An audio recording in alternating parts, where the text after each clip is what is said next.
Bon, gloire à Dieu. Est-ce que vous êtes dans la joie ce matin? Merci Seigneur. On va remettre ces instants entre les mains du Seigneur. On va prier pour remercier le Seigneur vraiment pour tout ce qu'il fait dans notre vie. Et on va vraiment le glorifier encore ce matin. Seigneur Père éternel, nous te rendons grâce aujourd'hui parce que tu es notre Dieu, tu es notre roi et tu es celui Seigneur qui chaque jour nous donne le souffle de vie. Éternel, je veux te rendre grâce parce que ta présence est au milieu de nous ce matin. Je sais, Seigneur, encore que tu as prévu de parler à nos cœurs. Seigneur, j'applique ton précieux sang, Jésus, sur notre vie, que ton sang précieux vienne nous purifier ce matin encore une fois. Et que la parole qui soit prêchée ne soit pas la parole d'un homme, mais soit ta parole, Seigneur, afin qu'elle puisse nous enseigner, nous édifier, et que nous puissions porter du fruit au centuple encore aujourd'hui. Merci Dieu pour tout ce que tu as fait dans ce lieu. C'est dans le nom de Jésus que nous avons prié. Amen. Et Amen. Effectivement, comme vous le savez, on est dans la série Miracles. Et je crois que vraiment c'est important que l'on puisse vivre des miracles, que l'on puisse connaître le surnaturel de Dieu. Et parfois, on peut se demander, qui s'est déjà posé la question, comment faire pour avoir un miracle? Moi, je me suis déjà posé la question personnellement. Parce que des fois, on te dit, tu vas avoir ton miracle, et peut-être tu te dis, tu n'oses pas le dire comme ça, mais tu es dans ton coin et tu te dis, ouais, mais il y a une formule magique, il y a un truc à faire, il y a quoi? Mais Dieu a tout expliqué au travers de sa parole. Et on va apprendre ce matin, et c'est le titre du message, comment obtenir un miracle. Comment obtenir un miracle? Et on va ouvrir nos Bibles dans Luc, chapitre 22, versets 41 à 42. Et je pense que je vais me lire un peu plus loin, je vais dire même jusqu'au 46 d'ailleurs.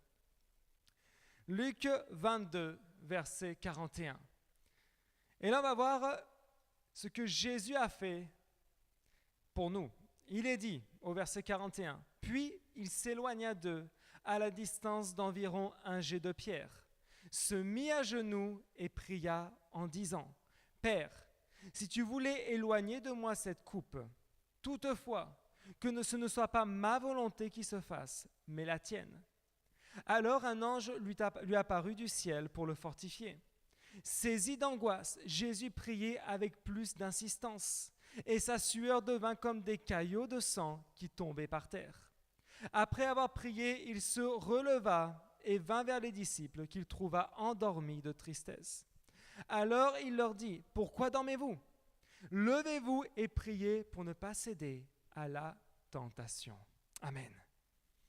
On va apprendre comment obtenir un miracle ce matin. Mais c'est important de voir comment Jésus lui-même nous a enseigné à faire beaucoup de choses. Regardez, ce qui est intéressant, c'est de voir ce que Jésus, à ce moment-là, vivant le moment le plus intense sur terre, la Bible nous dit qu'il s'est éloigné. Il a pris tout d'abord des disciples avec lui. Il leur a dit de rester là pour prier, pour intercéder. Et lui s'est mis un petit peu plus loin. Il s'est isolé. Et là, il est rentré dans ce temps de prière si intense. Parce que la Bible nous dit qu'il vivait un temps d'angoisse. Qui a déjà vécu des temps d'angoisse? Des fois, franchement, l'angoisse, c'est quelque chose de terrible. Hein. Vous savez, ce qui est impressionnant, c'est de voir comment, lorsqu'on vit l'angoisse, lorsque l'on vit le stress, on est capable de perdre nos moyens. Vous savez, parfois, quand on est pressé, je ne sais pas, par exemple, quand on doit prendre un avion, un exemple tout simple, on doit prendre un avion et quand tu es super en retard, je ne sais pas si ça vous est déjà arrivé, mais certains peuvent témoigner que c'est déjà arrivé. Il y en a à qui c'est arrivé l'année d'avant, il y en a à qui c'est arrivé hier. Et parfois, tu te dis, moi, personnellement, quand je prévois le voyage, lorsqu'on va à la convention en Colombie, vous pouvez être sûr et certain que je suis même exagéré dans l'autre sens. Il faut que je sois, je ne sais pas combien d'heures avant à l'aéroport, et Carolina qui me dit toujours, tu exagères, c'est bon, il y a le temps. Je lui dis, non, on ne sait pas ce qu'il y a sur la route. On ne sait pas quel obstacle je peux trouver. Alors je préfère prévoir et attendre là-bas assis à rien faire, que de toute façon on va rester assis pendant 10 heures à rien faire. Mais je préfère avoir mes bagages près de moi, là, les avoir donnés, être assis tranquillement et attendre l'avion. Parce que je n'aime pas être angoissé, parce que quand je commence à stresser, c'est là où je perds les moyens, c'est là où tu laisses le bagage à main, où tu avais tout dedans et que tu as pris la mauvaise bagage, c'est là où tu as laissé les passeports d'un côté, les trucs de l'autre. Non, je n'aime pas. Alors pour éviter toute situation de stress, on prévoit toujours les choses à l'avance, n'est-ce pas? Et même quand tu les prévois, parfois, ça arrive que des événements, certains pourront vous le raconter en témoignage, comment Dieu est capable de retenir un avion quand c'est sa volonté. Amen. Et oui, Dieu est capable de tout. Et là, on apprend, Jésus vivait un instant d'angoisse, mais loin de prendre un avion. C'était l'instant d'angoisse le plus crucial de sa vie. C'était, on va dire, ce qui allait culminer son appel, ce qui était au-dessus de tout. C'était vraiment, ça y est, c'était le moment crucial pour Jésus. Et là, il nous dit qu'il priait avec insistance et il disait au Seigneur, s'il te plaît, si tu le veux, éloigne cette coupe de moi. Parce qu'il avait compris une chose, il disait là, Seigneur, je sais ce que je vais endurer, je sais ce que je vais souffrir. Alors si tu le veux, fais-le. Mais avant tout, que ta volonté soit faite. Que ta volonté soit faite. Jésus n'est jamais passé outre la volonté de Dieu. Et là, il y avait avec lui des disciples. Et ces disciples, qu'est-ce qu'ils faisaient ? Ils se reposaient tranquillement. La Bible nous dit qu'ils dormaient de tristesse. Mais bon, avant la tristesse, il est quand même marqué qu'ils dormaient. Donc il dormait. Pendant que Jésus traversait l'angoisse, imaginez cette joie que tu dois ressentir. Tu traverses l'angoisse, tu as besoin des gens qui t'accompagnent. Et là, quand tu reviens, tu les vois tranquillement en train de dormir. C'était pas facile. Mais regardez qu'à ce moment-là, lorsque Jésus a laissé la volonté de Dieu, le plus grand miracle pour l'humanité a pu se produire. Et la notion de miracle, parfois, elle est un petit peu erronée. Parfois, on peut définir un miracle comme un événement qui sort de l'ordinaire. Juste un événement qui sort de l'ordinaire ou qui est surprenant. Mais en réalité, un miracle, c'est une situation ou une action qui ne peut pas s'expliquer à partir des principes naturels ou logiques. Et donc, on attribue cela à Dieu. Un miracle, c'est quelque chose qui n'est pas normal. Un miracle, c'est quelque chose qui sort de la logique, qui sort des choses que tu peux comprendre. Ce n'est pas quelque chose de naturel, un miracle. Un miracle, c'est quelque chose qui peut se faire seulement lorsque Dieu intervient. Et si ce matin, tu as besoin de l'intervention de Dieu dans ta vie, il va agir. Je ne sais pas dans quel domaine tu en as besoin, mais c'est important que tu puisses croire que Dieu va intervenir dans ta vie. Trop de personnes baissent les bras avant un miracle. Trop de personnes ont peur de ne pas voir le miracle. Qui a déjà eu peur de ne pas voir un miracle ? Ah, ça arrive, hein ? Parfois, on est là, on dit « Ah oui, je suis chrétien, je crois. » Mais quand le miracle tarde à venir, « Seigneur, je crois, mais un petit peu moins aujourd'hui. » « Seigneur, la situation commence à être grave, je crois, mais je ne crois plus trop. » « Seigneur, qu'est-ce que je dois faire ?» Et vous savez quoi ? J'ai pu apprendre une chose, c'est que Dieu, effectivement, n'arrive jamais en retard. Et je me souviens toujours lorsque mon beau-frère devait faire le service militaire. Parce qu'en Colombie, le service militaire est obligatoire. Et la situation de l'époque, à cause de la guérilla, n'était pas la meilleure situation. Parce que lorsque tu faisais le service militaire, soit tu allais au front, et puis à cette époque-là, on va dire un petit peu avant le temps du service militaire, mon beau-frère n'était pas du tout avec le Seigneur, donc il avait tendance à vouloir justement aller au front pour aller se battre. Mais on savait que c'était dangereux. Et pendant très longtemps, il esquivait un peu cette situation. Mais là-bas en Colombie, lorsque tu marches dans la rue et qu'il y a des policiers, ils font tous des contrôles de papier. Et lorsqu'ils prennent ta carte d'identité, ils te demandent un papier qui est un petit livret qui certifie que tu as fait ton service militaire ou qui dit que tu ne le fais pas parce que tu as payé, ça c'est pour les gens très riches, ou qui va dire que tu ne le fais pas parce que tu étudies. Mais comme l'université est très chère, mon beau-frère n'était dans aucune de ces situations. Et entre-temps, il a donné sa vie au Seigneur, mais un jour est arrivé le jour où les policiers lui sont tombés dessus. Contrôle de papier, tu n'as pas, ils vérifient sur leur système, tu n'es pas enregistré, on t'emmène. Ils l'ont attrapé et ils l'ont emmené. Et la seule chose qu'il avait, c'était une promesse de la part de Dieu, que Dieu allait le sortir de là d'une manière ou d'une autre. Et cette promesse, je me rappelle, c'était au sujet de la reine Esther. Vous vous souvenez tous de l'histoire de la reine Esther, lorsqu'elle a dû se présenter avec ses vêtements royaux devant le roi sans être appelée, et qu'il y avait deux solutions, soit elle passait à la casserole et elle mourait, soit le sceptre du roi lui faisait grâce. Et on suivait avec 7 heures de décalage horaire, presque en direct, ce que se passait avec mon beau-frère. Et il était dans le bataillon, prêt à être emmené, et là on commençait à citer les listes de noms. Et on les emmenait par camion, par camion. Et mon beau-frère, lorsqu'il a entendu son nom, il est resté quand même derrière, il n'est pas monté dans le camion. Il s'est dit, Seigneur, tu m'as donné une promesse, tu vas accomplir ton miracle. Seigneur, tu m'as donné une promesse. Alors vous imaginez, la belle-mère était de l'autre côté des grilles, paniquée, là, qu'est-ce qui va se passer et tout. C'était la grande panique. Et la seule chose que j'ai dit à Caroline à ce moment-là, je lui ai dit, tu sais quoi? Le sceptre du roi ne s'est pas levé lorsqu'il a vu Esther dans la cour. Le sceptre du roi s'est levé lorsque Esther était au dernier moment. Lorsque l'épée allait lui trancher la gorge, à ce moment-là, le sceptre du roi s'est levé, et non pas avant. Je lui dis, tu verras qu'au dernier moment, je ne sais pas ce qui va se passer, mais Dieu va faire un miracle. Et il se trouve que pendant qu'il était là-bas, une personne s'approche des grilles et commence à parler avec lui. Il lui dit, pourquoi tu ne montes pas? Il lui dit, l'armée, c'est une opportunité. Tu n'as pas d'études, tu ne fais rien. Et là, mon beau-frère commence à lui dire, non, mais j'aimerais étudier, j'aimerais faire telle chose, etc. Il commence à lui présenter son projet. Puis le gars s'en va. Puis à un moment donné, ce même gars rentre et ressort avec un bel uniforme.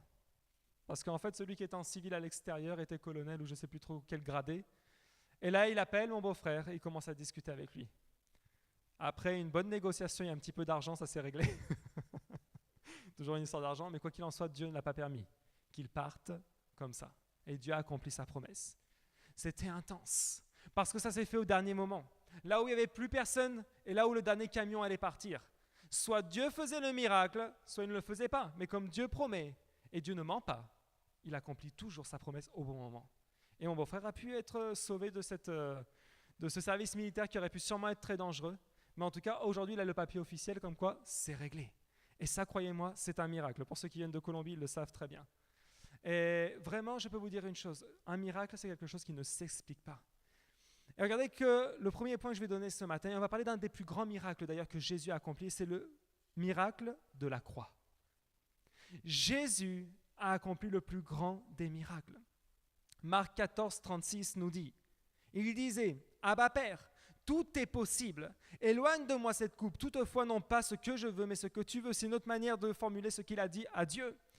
En gros, il lui disait, Seigneur, s'il y a une solution pour que je ne passe pas à la croix, si quelqu'un d'autre peut me remplacer, ou s'il y a une possibilité que quelque chose d'autre se fasse pour sauver l'humanité, s'il te plaît. Et là, imaginez un petit peu la situation, parce que Dieu, avec son cœur de père, voit ça. Il sait que c'est la seule solution pour que nous-mêmes, nous puissions être sauvés. Parce qu'aujourd'hui, si nous sommes là, c'est parce que Jésus a décidé d'obéir. Jésus a décidé de faire le pas. Et c'est ça qui est intéressant, c'est de voir comment Jésus, la première chose qu'il a fait, c'est qu'il a fait appel au Père. Après qu'il ait fait appel au Père, un ange est venu le fortifier.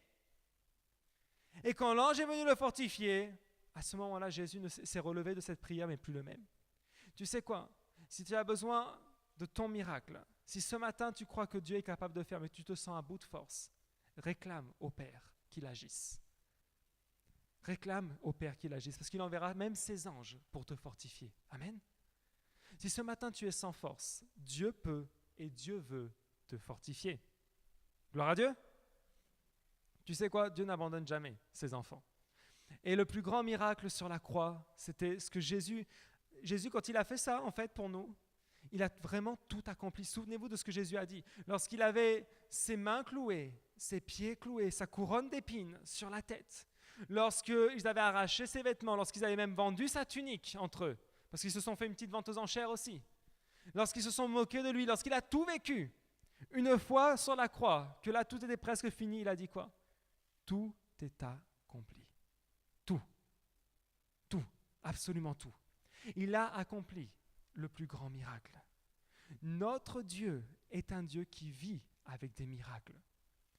Chaque situation que tu traverses, Dieu est capable de la transformer.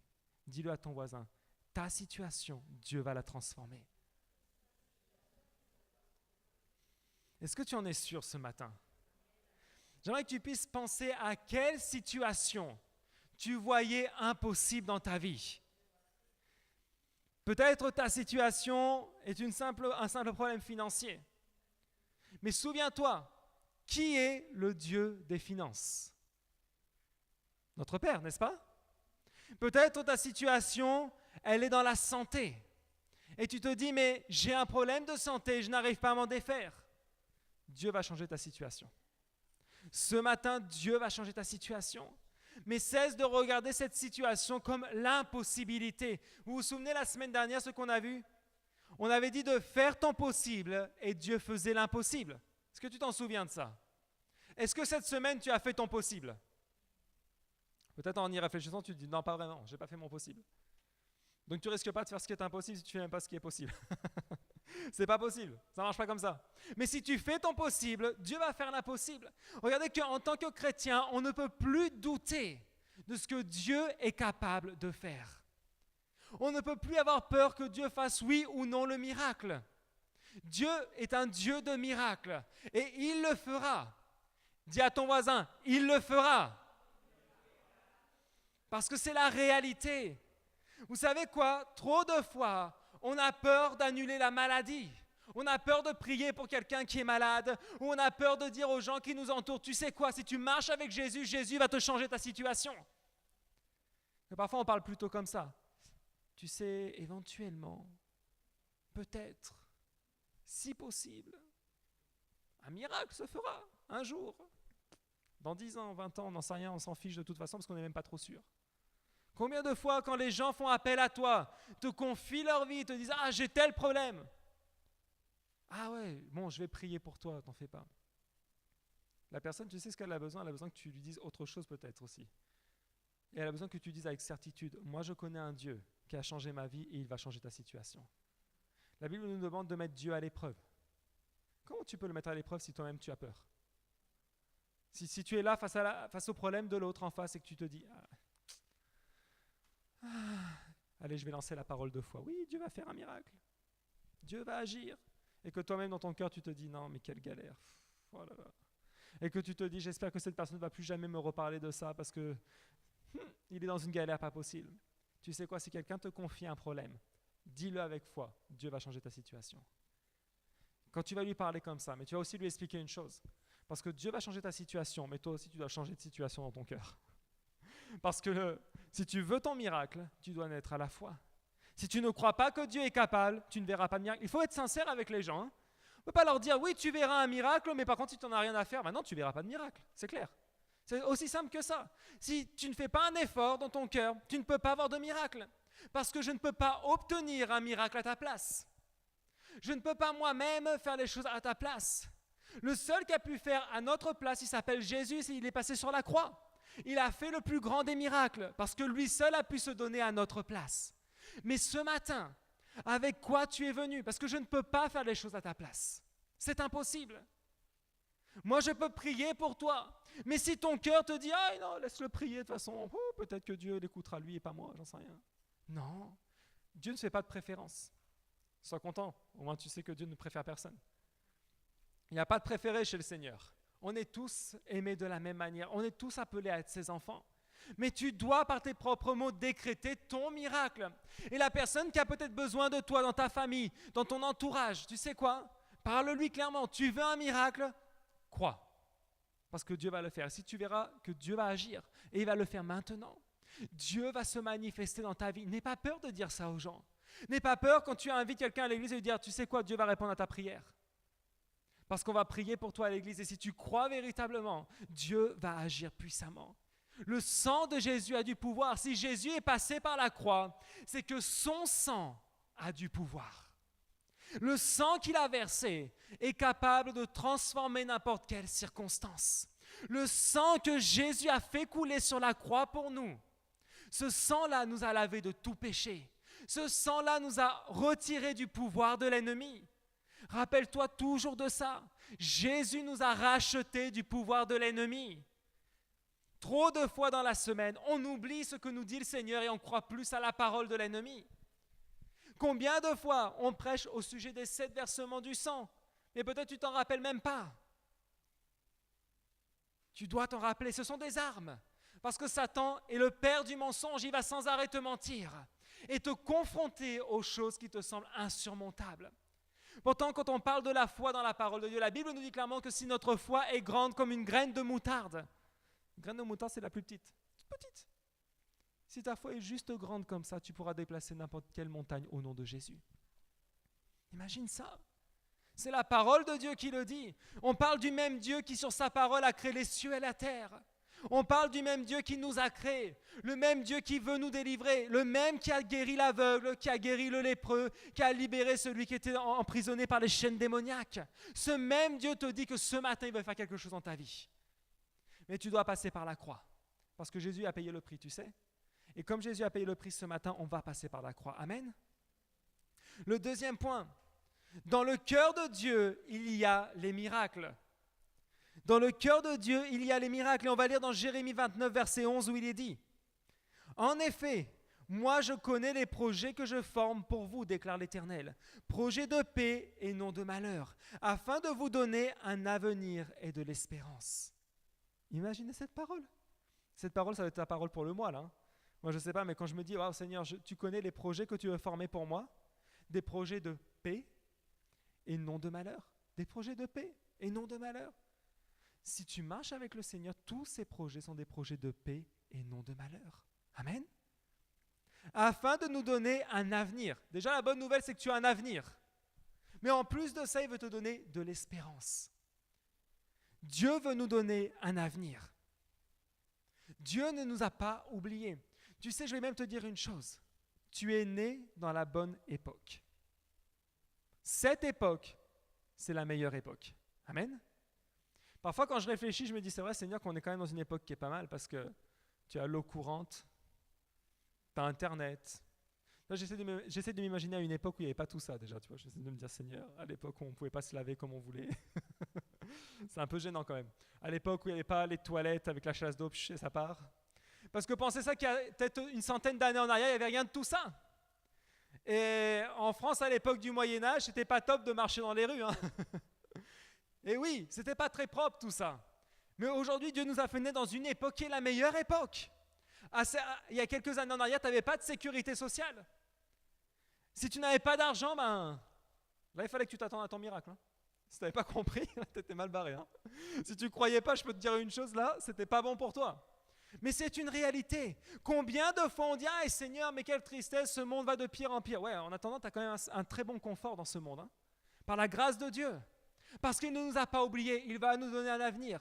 Tu sais, même les menaces qu'il peut y avoir quand on voit les articles au niveau du gouvernement, telle personne a dit ça, machin a dit ça, truc va faire ça. Ah, et où vont aller nos enfants? Tes enfants aussi ont un avenir. Tu sais quoi? Tes enfants seront là une lumière dans ce monde.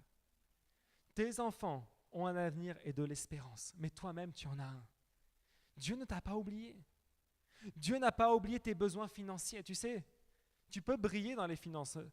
Aujourd'hui, en ce moment, on n'entend plus trop parler de la crise. Peut-être d'ici 1 an ou 2, quand elle fera son comeback, soit 10 ans, et puis voilà, on verra bien. Mais réellement, dans le royaume de Dieu, il n'y a pas de crise. Dans le royaume de Dieu, il n'y a pas de découvert bancaire. Amen. Dans le royaume de Dieu, tu as absolument tout. Tu as la plus belle maison d'ailleurs. Merci Seigneur. Qui veut une belle maison? Ah, on aime tous. Hein. On a une décoratrice en chef, là, si vous voulez décorer votre maison. Mais réellement, Dieu veut te donner le meilleur et nous avons un avenir et de l'espérance. Dans le cœur de Dieu, il y a les miracles. Mais tu ne peux pas te laisser intoxiquer par le monde extérieur et ses mauvaises nouvelles. Tellement de fois, on se laisse avoir par les discours qui nous entourent. Tu sais, vraiment, tu ne dois pas te laisser contaminer par le monde. Tu dois contaminer le monde. Ça, c'est quelque chose qui est primordial. C'est quelque chose qui est nécessaire parce que Dieu veut aussi se glorifier au travers de ta vie. Tu sais, si Dieu va agir en miracle, c'est parce que sa gloire va descendre sur ta vie ce matin. Et non pas seulement ce matin, mais toute la semaine. Toute la semaine, Dieu va se glorifier. Et il a des projets pour nous. Moi, je me dis, c'est incroyable, le Seigneur a des projets pour moi. Dieu a un plan pour ta vie. Et il le dit à tout le monde. Quand il dit, voilà, je connais les projets que je forme pour vous. Je suis au courant de tout, t'inquiète pas. J'ai formé les meilleurs projets pour toi. J'ai formé des choses extraordinaires. Mais il y en a un qui veut te voler tout ça. Il y en a un qui s'oppose à tout ça. Il y en a un qui se met sur ta route à chaque fois et te prêche le mensonge. Tu sais pourquoi on parle qu'il faut aller à des cellules? Tu sais pourquoi on te dit qu'il faut lire la parole, qu'il faut prier? Parce que pendant que Dieu n'est pas en train de te prêcher, il y en a un autre qui ne va pas perdre son temps. Il y en a un autre qui va venir te prêcher autre chose. Si tu n'es pas protégé, si tu n'es pas constamment dans la présence de Dieu, un autre va venir te prêcher un tout autre message. Et ce sera un message de tristesse, de dépression, de mort et tout plein d'autres choses. C'est la réalité. En tant que chrétien, on ne peut pas ignorer ça. Si on veut obtenir un miracle, il faut qu'on change aussi notre façon de faire. Il faut qu'on vive constamment dans la présence de Dieu. Est-ce que tu mets la louange quand tu es chez toi? Moi, je sais qu'il y en a qui le font parce que quand je vais chez eux, il y a toujours la louange. Et je sais qu'ils ne le font pas exprès parce que ça serait ridicule. Mais je sais qu'ils le font de toute façon parce que même quand il y a une visite surprise, parfois ça m'arrive. Si un jour vous me voyez sonner en bas de chez vous, c'est visite surprise. Mais il y a la louange. Mais qu'est-ce que c'est agréable quand tu rentres quelque part et qu'il y a la louange. Waouh! C'est la joie. C'est autre chose. Et Dieu veut agir au milieu de son peuple. Toutes les difficultés que tu traverses, c'est l'excuse de Dieu pour briser notre jeu et permettre de nous façonner à son image. Amen. Toutes les difficultés que tu traverses, c'est une excuse que Dieu utilise pour briser notre jeu, dans le sens moi je veux, moi j'aime, moi je suis, moi je pense, moi. Ça, c'est l'excuse de Dieu pour enlever notre jeu, notre orgueil. Tu sais, la situation difficile que tu traverses, c'est aussi l'excuse que Dieu va utiliser pour se glorifier dans ta vie. Amen. Vois plutôt le problème comme une opportunité pour Dieu. Parce que Dieu, lui, veut se glorifier constamment. Dieu veut t'éloigner du péché. Dieu voit un potentiel dans ta vie. Est-ce que tu te rends compte de ça? Moi, je me souviens, des fois, au collège, il y avait des professeurs qui étaient comme ça, qui disaient « Toi, tu as du potentiel, toi, tu as du potentiel. » Et ceux à qui ne disaient pas qu'il avait du potentiel, c'est qu'à mon avis, il n'en avait pas beaucoup. Mais en réalité, Dieu voit du potentiel dans chacun de nous. Amen. Tu sais, Dieu n'a pas oublié ce que tu es, le talent que tu as, mais tu dois aussi développer ce potentiel. Tu dois comprendre que, vraiment, même si aujourd'hui tu as peut-être des difficultés à te mettre en avant, que tu as peut-être des difficultés à te croire vraiment enfant de Dieu, à te dire « Le Seigneur m'aime vraiment », je peux te dire une chose. Dieu t'a créé à son image, à sa ressemblance. Et tout ce que tu vis aujourd'hui, c'est parce que Dieu va se glorifier. Il va te retirer de là très rapidement. Amen. Regardez que je vais donner un court témoignage d'une personne qui m'a raconté une histoire cette semaine, en début de semaine, et qui me disait comment le Saint-Esprit avait mis dans sa bouche les mots exacts pour prêcher de Jésus. Et c'était impressionnant parce que réellement, il était au travail, c'est quelqu'un qui prêche constamment de Jésus. De toute façon, il ne perd jamais son temps. Là où il est, il prêche. Et je peux vous dire une chose, c'est qu'il était au travail avec un collègue, et ce collègue-là était sûrement d'origine portugaise parce qu'il croyait en Fatima. Vous savez, là, c'est l'équivalent de la Vierge Marie version portugaise. Et oui, parce qu'il y en a plein des comme ça. Et cette personne-là croyait en Fatima. Et quand l'Esprit de Dieu a saisi cette personne, a mis dans sa bouche les mots exacts, et il a même fait faire un dessin, il lui a dit « Écoute, je vais t'expliquer comment ça marche. Parce que Fatima, tout ce que tu veux, Marie, machin truc, ok, ça n'a rien à voir. La Bible nous dit qu'il n'y a qu'une seule porte et qu'un seul chemin, et c'est Jésus. Et je vais t'expliquer comment c'est. » Et là, il a montré sur un dessin, alors je ne sais pas le redessiner, mais on va l'imaginer, d'accord? Et il disait, c'est simple, là tu as Dieu, et là tu as toutes les personnes de toutes les religions. Tu as Bouddha, tu as Mahomet, tu as Fatima, tu as Marie, tu as... on va savoir qui d'autre. Il dit, il n'y en a qu'un seul, parce que là ils sont tous là, mais il n'y en a qu'un seul véritablement, par lequel on peut accéder au Père. Pourquoi? Parce qu'il n'y en a qu'un seul qui est parti du Père, qui est déjà redescendu, c'est Jésus, qui est mort, qui est ressuscité et qui est remonté auprès du Père. C'est le seul qui fait un lien avec Dieu directement. Donc il est clair qu'avec aucun autre, tu peux accéder au Père si ce n'est que par Jésus-Christ. C'est pour ça que Jésus a dit lui-même, et je peux vous dire c'est une incroyable révélation parce que c'est la vérité, quand Jésus dit qu'il est la porte, c'est la vérité. Parce que c'est le seul qui est descendu, puis qui est remonté auprès du Père, qui se tient aujourd'hui à la droite de Dieu. Aucun autre ne peut se vanter de cela. Il n'y en a qu'un seul qui a fait ça, Jésus. Alors si tu es passé par la croix, si tu crois que dans le cœur de Dieu, il y a des miracles, on va voir notre troisième point. Comment obtenir un miracle? Et je vais lire dans Jean chapitre 5, versets 1 à 9, où il est dit: Après cela, il y eut une fête juive et Jésus monta à Jérusalem. Or, à Jérusalem, près de la porte des brebis, il y a une piscine qui s'appelle en hébreu Bethesda et qui a 5 portiques. Sous ces portiques, un grand nombre de malades étaient couchés, des aveugles, des boiteux, des paralysés.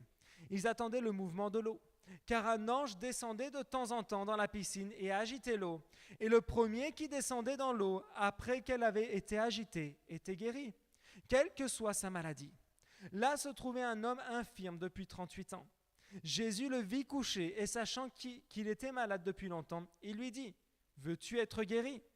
L'infirme lui répondit, « Seigneur, je n'ai personne pour me plonger dans la piscine quand l'eau est agitée, et pendant que j'y vais, un autre descend avant moi. » « Lève-toi, lui dit Jésus, prends ton brancard et marche. » Aussitôt cet homme fut guéri, il prit son brancard et se mit à marcher. Amen. Regardez, cette parole m'impressionne parce que la Bible te parle d'une piscine qui avait là, effectivement, il y avait des miracles. Déjà, moi, je me dis un truc, c'est que je me dis, waouh, il faut être très courageux parce qu'en tant que paralytique, admettons que quelqu'un te jette dans l'eau, si le miracle ne se produit pas à ce moment-là, tu te noies. Hein. C'est fini. Donc il fallait déjà avoir un petit peu la foi, même beaucoup. Parce que si tu t'étais jeté et qu'effectivement déjà le gars il n'avait personne pour aller au bord de l'eau. Donc admettons qu'avec un mouvement de son corps il arrivait à tomber dans l'eau, si ça ne marchait pas, il était mal barré quand même. Parce que personne n'allait le repêcher. Là c'était fini. Mais en tout cas la Bible nous dit que ça ne se produisait pas a priori. Et il y avait des miracles. Un ange venait agiter l'eau, la personne se jetait dedans et ressortait complètement guérie. Peu importe sa maladie. Alors, je me dis vraiment, waouh, déjà, pour Dieu, c'est impressionnant parce que même si Jésus n'était pas encore arrivé, à cet endroit-là, il y avait des miracles. Parce que dans le cœur de Dieu n'a jamais été cette histoire de maladie, de douleur, de souffrance, non. Ça, c'est la conséquence du péché. Dieu veut nous voir en bonne santé. Amen. Dieu veut que tu puisses être dans la meilleure santé pour le servir. Et dans cette piscine, il y avait le miracle. Mais là, Jésus arrive. Jésus arrive. Et ce qui me fait rire, c'est que lorsque Jésus s'approche, donc il faut savoir que cet homme était paralytique depuis 38 ans. 38 ans, c'est long. Et ça m'impressionne de voir qu'avec Dieu, il y a toujours une opportunité. Ah, celui-là, il était persévérant. Hein. Vous imaginez sûrement, tous les jours, il devait aller là-bas. Je ne sais pas comment, quelqu'un peut-être l'avait déposé là-bas. Il lui disait, bon, je te laisse le matin, je viens te récupérer le soir, si t'es guéri, tant mieux. Je ne sais pas comment il faisait, ou peut-être qu'il restait là constamment. Mais pendant 38 ans, il avait cet espoir de dire, ma vie peut changer. Il avait la foi. Hein. 38 ans. Ça fait combien de temps que tu attends ton miracle? Peut-être ça fait 2 jours, peut-être ça fait 1 semaine. Mais 38 ans, je pense qu'il n'y en a pas beaucoup. Il y en a même 38 ans, ça dépasse notre âge. Alors, pour la plupart. Donc imaginez ça, pendant 38 ans, il attendait son miracle. Là, Jésus arrive. Et ce qui me fait rire, c'est qu'il lui dit, est-ce que tu veux être guéri? S'il répondait non, c'était bizarre. Mais la question de Jésus est incroyable. Jésus arrive et lui dit, est-ce que tu veux être guéri? Alors qu'on vient de voir le contexte, hein, et il se plaignait, il disait, mais j'essaye de me jeter dans l'eau là, mais personne ne me jette, je veux être guéri, bien sûr. Bien sûr qu'il voulait être guéri. Mais Jésus lui pose la question, veux-tu être guéri? Et lorsqu'il répondit au Seigneur, il lui répond d'une manière comme si Jésus ne pouvait pas faire le miracle. Il dit, non mais Seigneur, écoute, je suis là tous les jours, je veux me jeter à l'eau, mais personne n'est là pour m'aider. Donc je ne sais pas comment faire. Et qu'est-ce que Jésus lui dit? Il lui dit, lève-toi, prends ton lit et marche. Waouh! Alors je ne sais pas comment Jésus lui a dit, est-ce qu'il lui a dit doucement, lève-toi, prends ton lit et marche, ou lui a donné un ordre. Il lui a dit, maintenant tu te lèves, tu prends ton lit et tu marches. Après 38 ans. Mais il a dû faire le pas 2 fois, parce qu'il était paralytique. Je ne sais même pas si cette personne savait ce que c'était marcher. Je ne sais même pas s'il savait ce que c'était avoir des muscles dans les jambes pour pouvoir faire un pas. Mais en tout cas, une chose est sûre, c'est qu'à la voix du Seigneur, il a décidé de se lever, de prendre son lit et de marcher. Tu sais réellement, l'une des racines du miracle, c'est l'obéissance à la parole de Dieu. Mais l'obéissance immédiate. Ce n'est pas une obéissance où tu hésites. Parce qu'il n'a pas argumenté. Jésus lui a posé une question, tu veux être guéri? Il lui a raconté sa petite histoire, mais la réponse était oui, je vais être guéri. Donc alors tu prends ton lit et tu marches. Ce matin, tu veux un miracle? Amen. Non, là, la piscine, je ne sais pas quoi. Non, il n'y a pas de piscine ici. À part pour les baptêmes. Il n'y a pas la piscine aujourd'hui. Mais si tu veux un miracle, tu vas devoir prendre tes affaires chez toi et décréter que le miracle est déjà là. Je ne sais pas quel est le problème que tu as, je ne sais pas quelle est ta situation, mais tu ne peux pas faire les choses à moitié. Dieu ne fait pas une moitié de miracle. Dieu ne l'a pas fait marcher sur une seule jambe. Non, aujourd'hui je te fais un côté, demain je te ferai peut-être l'autre. Non, c'est pas comme ça que ça marche. Jésus, lorsqu'il a donné l'ordre, c'était complet la guérison. La petite piscine là, ouais, c'était un miracle que Dieu permettait, bien sûr. Mais lorsque Jésus est arrivé, c'est lui-même qui l'a fait le miracle. Aucun souci. Et si Jésus est dans ce lieu, si tu crois qu'il est là, autour de toi, et que tu veux voir un miracle, tu ne peux plus hésiter. Tu dois prendre tes affaires et marcher avec le Seigneur. Tu dois le décréter, le vivre constamment. Tu dois obéir à sa parole. Parce que si Dieu te dit, je veux te guérir dans ton corps, dans ton âme et dans ton esprit, c'est maintenant qu'il va le faire. Mais tu ne peux pas continuer à hésiter. Un jour oui, un jour non. Un jour je suis convaincu, un jour je ne suis pas convaincu. Non, tu dois être convaincu. Bien sûr, ça va te demander des pas de foi. Ça va te demander d'agir avec la certitude que ton Dieu est un Dieu puissant. Amen. Lorsque tu vas prier pour ton miracle, tu ne vas pas prier en écoutant le diagnostic du médecin ou en écoutant ce que les autres t'ont dit. Tu sais, comme je l'ai dit au départ, un miracle, c'est quelque chose qui ne s'explique pas. Donc les explications des autres sont très gentilles, mais ne servent à rien. Quand les gens te disent c'est pas possible, laisse-les où ils sont. Ok, c'est pas possible pour toi, mais j'ai un Dieu pour qui tout est possible. Je me souviendrai toujours, je le raconte souvent, mais je vais encore le raconter parce que j'aime bien le raconter, tant pis. Mais je me souviens quand je suis revenu de Colombie pour venir en France. Vous savez, les premières personnes que j'ai rencontrées m'ont dit « Ah, tu arrives, c'est la crise, il n'y a pas de travail, tu vas être au chômage. » C'est gentil de dire ça. Hein. Je trouve ça très sympa d'ailleurs. Je venais d'arriver, on me dit « Oh là là, comment ça? Tu viens ici pour commencer une cellule, Bogota là-bas te donne pas d'argent, mais c'est la crise ici, tu vas être au chômage. » Je me suis dit « Waouh !» Et c'est des chrétiens et des pasteurs qui m'ont dit ça, je tiens à préciser.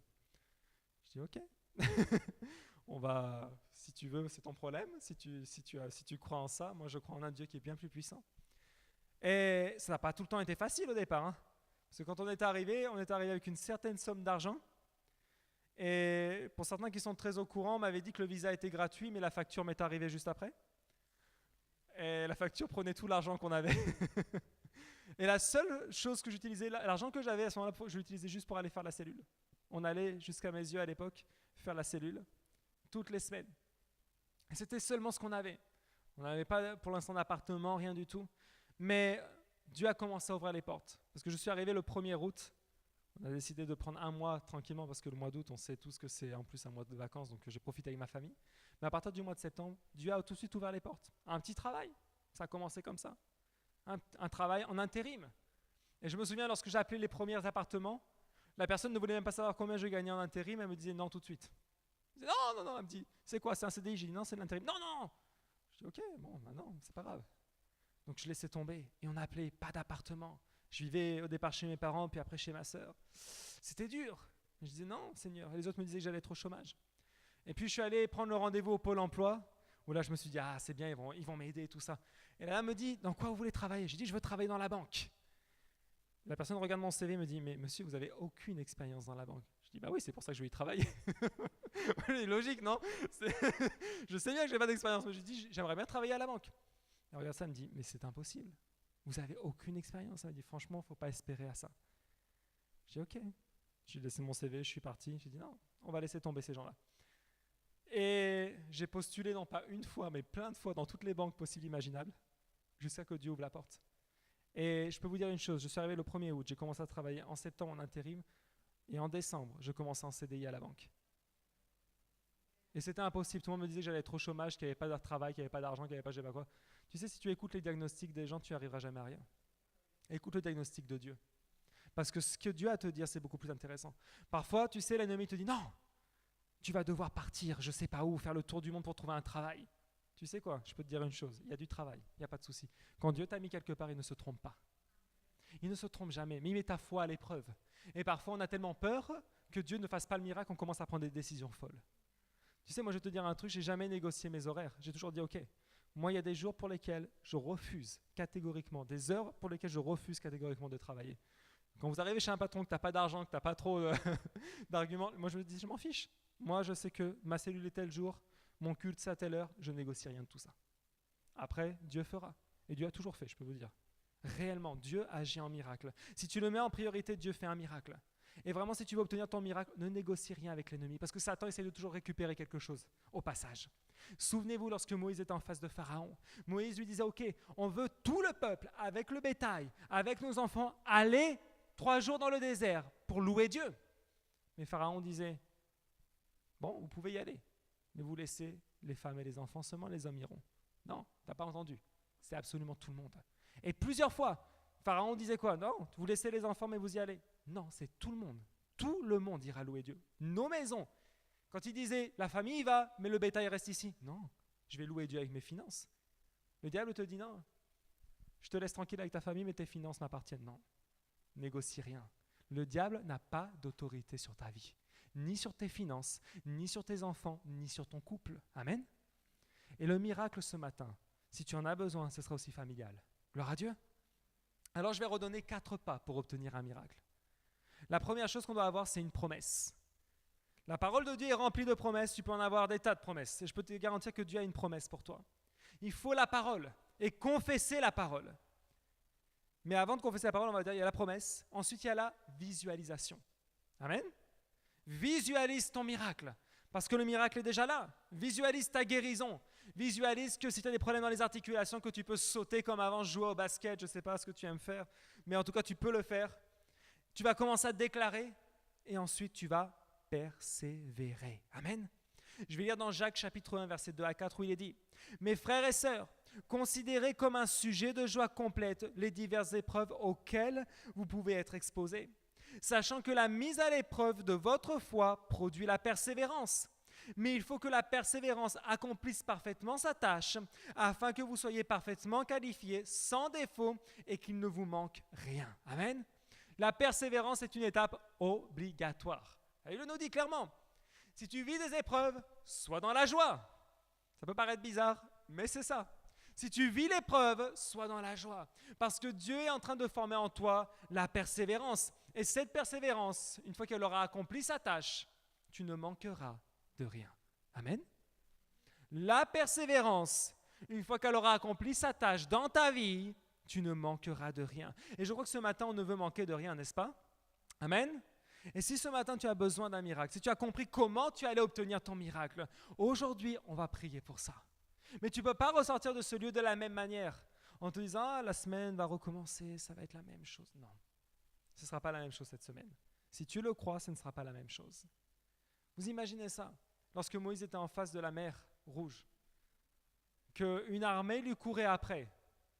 Il fallait avoir une foi énorme pour se dire, tiens, je vais lever mon petit bout de bâton là et la mer va s'ouvrir en deux. Imaginez un peu ça. Une foi énorme. Quand tu as 3 millions de personnes qui sont autour de toi en train de te mettre la pression et de te dire, bah maintenant tu nous as sortis dans le désert, à toi de voir. Parce que là, les gars, ils sont derrière nous. Et de voir comment la foi est capable de faire des choses extraordinaires. Si ce matin tu as la foi, si ce matin tu crois que Dieu peut agir de manière miraculeuse, il le fera. Il le fera. Et si ce matin tu es venu peut-être en te disant, Seigneur, la situation est urgente chez moi. Peut-être ce n'est pas une armée de pharaons que tu as derrière toi, mais c'est une armée d'huissiers ou c'est une armée de banquiers, je ne sais pas. Je ne suis plus à la banque pour... Donc vous pouvez dire ce que vous voulez sur les banquiers. Ça ne me dérange plus. J'ai pas de souci avec ça. Mais je ne sais pas quelle armée tu as derrière toi qui te poursuit. Mais Dieu est capable d'ouvrir la mer en deux devant toi.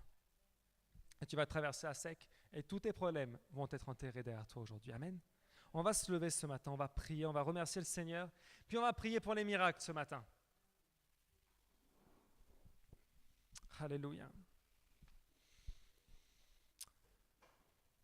Vraiment, ce matin, on va commencer à prier, on va remercier le Seigneur, puis après on va prier pour nos miracles et on va prier avec foi.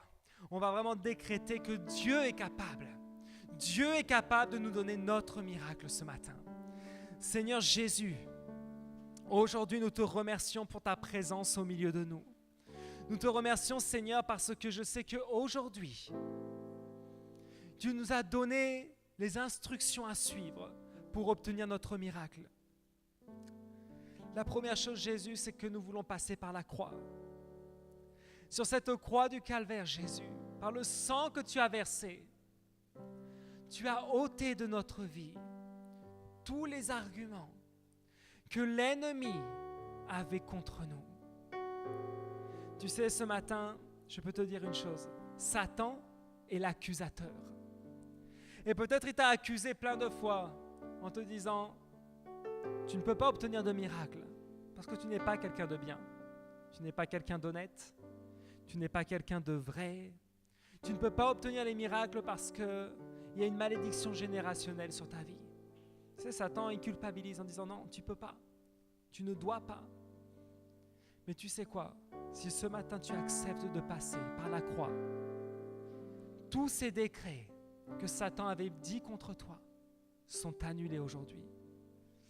Alors là où nous sommes, on va visualise là où tu es, comment le sang que Jésus a versé, une goutte de son sang, coule sur toi et commence à te laver. Cette goutte de sang coule de ta tête, coule le long de ton visage, le long de tes bras, de tes mains, de tes épaules, de ton corps, et va jusqu'à tes pieds. Et ce sang précieux, aujourd'hui, te lave de tout péché. Te lave de tout péché. Ô Seigneur Jésus, ce sang précieux annule tout argument que Satan avait contre nous dans le nom de Jésus. Tu sais, le sang que Jésus a versé lorsque son corps a été fouetté. Dans Ésaïe 53, verset 4, il est dit qu'il a porté nos douleurs, il a porté nos maladies, il a porté nos souffrances. Il s'est fait humilier, il s'est fait frapper. Il a été insulté. Et la faute qui devait tomber sur nous est retombée sur lui. Afin que nous soyons libres, libres de toute malédiction, libres de toute maladie, libres de tout péché, parce que son sang nous a lavés de tout péché. Alors regarde vraiment comment Jésus verse son sang sur ta vie ce matin.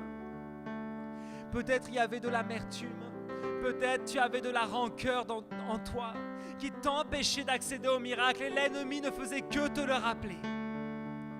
Mais aujourd'hui, passe par la croix. Passe par la croix parce que Jésus est le seul qui est descendu du Père et qui en est remonté. C'est le seul chemin qui est capable de te réconcilier avec ton Père. Et ce matin, on va faire cette prière en disant: Seigneur, Seigneur, nous te prions aujourd'hui, Père. Nous te prions et c'est par le nom de Jésus que nous venons devant toi. Couverts de son sang précieux, ce matin, nous entrons dans ta présence, Père. Tu es notre Papa. Tu es notre Père. Et comme Jésus nous a enseigné à prier, Abba Père, tout est possible. Tout est possible à toi, Seigneur. Et nous passons ce matin par la croix. Nous laissons notre vieille nature crucifiée avec Christ. Et nous revêtons cette nouvelle nature dans le nom de Jésus. Alors, Père, maintenant que nous accédons à ta présence, nous allons commencer à prier pour nos miracles. Parce que lorsque tu es couvert du sang de Jésus, Dieu lui-même ne te regarde plus comme un pécheur, mais te regarde comme son enfant. Et ce matin, commence à élever ta voix là où tu es. Parce que tu viens en tant que fils, en tant que fille de son royaume. Ce matin, tu peux réclamer un miracle à Dieu. Ce matin, Dieu peut agir dans ta vie. Parce qu'il ne te voit pas avec le péché. Il ne te voit pas avec les décrets, les arguments que Satan avait contre toi. Il te voit comme son enfant. Alors Seigneur, ce matin, nous élevons notre voix. Élève ta voix ce matin et commence à dire: Seigneur, j'ai besoin d'un miracle. J'ai besoin d'un miracle dans ma santé. J'ai besoin d'un miracle dans mes finances. J'ai besoin d'un miracle dans ma famille, Père. S'il te plaît, Seigneur, agis. Agis puissamment. Agis puissamment dans ce lieu. Agis dans nos familles. Agis dans nos entreprises. Agis dans nos finances. Agis dans notre santé, Père éternel. Parce que le sang de Jésus a du pouvoir. Parce que le sang de Jésus a de la puissance. Oh, ce matin, Seigneur, nous te supplions. Agis. Réclame-lui ton miracle. Dis au Seigneur de ta propre bouche: Père, j'ai besoin. Et dis-lui ce que tu as besoin. J'ai besoin d'un miracle. Ce paralytique est resté 38 ans. 38 ans sur un lit. Peut-être tu te sentais comme ça aujourd'hui. Peut-être tu te dis: Seigneur, peut-être physiquement je ne suis pas comme ça. Mais dans mon cœur je me sentais comme ça, emprisonné. Mais ce matin, le Seigneur te dit, est-ce que tu veux voir un miracle? Est-ce que tu veux être guéri? Est-ce que tu veux voir ta famille restaurée? Et si la réponse est oui ce matin, on va s'avancer sur le devant et on va prier ensemble. Si ce matin tu as besoin de ton miracle dans ta famille, si la réponse est oui ce matin, tu vas faire comme ce paralytique. Il a pris son lit et il a marché. Ce matin, tu ne vas pas prendre de lit, mais tu vas venir sur le devant comme un pas de foi qui dit au Seigneur, Seigneur, j'ai besoin d'un miracle. Seigneur, j'ai besoin. Je ne veux pas sortir de ce lieu encore une semaine de plus sans un miracle. Je ne veux pas sortir de ce lieu, Seigneur, et recommencer demain ou même cet après-midi de la même manière que je suis venu aujourd'hui. Seigneur, dans ton cœur, il y a le miracle. Alors Père, ce matin, après le premier miracle que tu as accompli sur la croix, Seigneur, parce que tu nous as tous rachetés, aujourd'hui, Seigneur, nous mettons devant toi nos demandes. Nous mettons devant toi nos demandes, Seigneur. Jésus, que ton sang précieux coule sur nous. Réclame au Seigneur que sa grâce surabonde. Vraiment, Seigneur, s'il te plaît. Oh Jésus-Christ. Oh rabababababa. Oh rabababababa. Ce matin, la présence de Dieu est dans ce lieu. Si tu as un problème de santé, tu vas prendre ta main droite et tu vas toucher l'endroit qui est affecté. Si c'est le cœur, si c'est musculaire, si c'est au niveau du dos, des reins, si c'est au niveau du système digestif, si c'est n'importe quel niveau, mais tu vas mettre ta main droite sur l'endroit qui est affecté. Sur cette main, le sang que Jésus a versé à cause de ces meurtrissures est sur ta main ce matin. Tu l'appliques sur l'endroit affecté. Et visualise comment la plaie, comment la douleur est absorbée ce matin par le sang précieux de Jésus. Ce sang précieux a du pouvoir. Ce sang précieux a du pouvoir. Il absorbe la douleur. Il absorbe la maladie ce matin. Et décrète-le de ta propre bouche en disant, le sang que tu as versé, Jésus, à cause de tes meurtrissures, aujourd'hui je l'applique et je décrète que je suis guéri, que je suis guéri, que je suis guéri. Satan, tu ne peux plus me mentir, parce que le diagnostic médical, je ne l'accepte pas. Le diagnostic qui me condamnait est annulé ce matin au nom de Jésus-Christ. Et par la puissance de ce sang précieux, je décrète que le diagnostic de notre Père est différent. Et je suis guéri, guéri dans le nom de Jésus-Christ, par le pouvoir de son sang précieux. Alléluia. Et ce matin, s'il y avait un mouvement que tu ne pouvais pas faire dans la foi, tu vas commencer à le faire. Si c'est les articulations, tu es complètement guéri dans le nom de Jésus. Dans le nom de Jésus-Christ. Si aujourd'hui tu es venu avec un autre besoin, s'il est familial ou s'il est financier, tu vas réclamer. Si c'est un travail que tu cherches, tu vas dire au nom de Jésus-Christ, par le pouvoir de ton sang précieux, Jésus, je récupère les finances que Satan m'avait volées.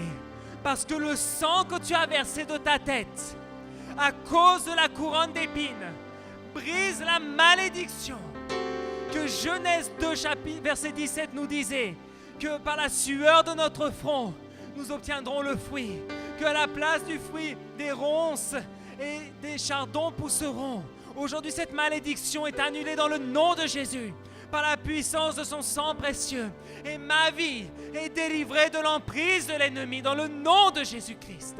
Tu récupères tes finances ce matin. Visualise comment le Seigneur lui-même va te donner le meilleur travail, au meilleur endroit, avec le meilleur salaire, Les gens te disaient le contraire. Mais Dieu te dit, ne suis pas le diagnostic. Suis ma parole ce matin. Peut-être c'est pour ta famille que tu viens ce matin. Ne suis pas le diagnostic. Suis la parole qui dit, moi et ma maison, nous servirons l'Éternel. Moi et ma maison, nous servirons l'Éternel. Et je peux te dire une chose, le sang que Jésus a versé de ses pieds, lorsqu'ils ont été percés sur cette croix, ce sang précieux, tu l'appliques sur les membres de ta famille. Et ta famille revient sur le chemin de Jésus-Christ. Aujourd'hui, dans le nom de Jésus, nous avons prié. Seigneur, ce matin, les miracles viennent dans notre vie. Notre foi est en action. Et la foi, c'est un crochet qui récupère le miracle dans le monde spirituel et qui le ramène dans le monde physique aujourd'hui. Dans le nom de Jésus-Christ, nous avons prié. Merci Seigneur pour le miracle que tu nous donnes ce matin. Et nous allons persévérer. Nous ne sortirons pas, Seigneur, avec la défaite. Nous allons déclarer la victoire. Nous marcherons cette semaine avec la certitude que notre Dieu est un Dieu de miracles dans le nom de Jésus-Christ. Merci Seigneur pour ce message. Merci Père, parce que tu as réveillé notre foi au miracle dans le nom précieux de Jésus. Aujourd'hui, nous prenons notre lit et nous marchons dans la foi dans le nom de Jésus. Merci Seigneur. Amen. Et Amen. On peut applaudir Seigneur ce matin. Alléluia. Amen. Wow. Qui a obtenu son miracle ce matin? Wow, gloire à Dieu. Merci Seigneur. Vous pouvez vous rasseoir.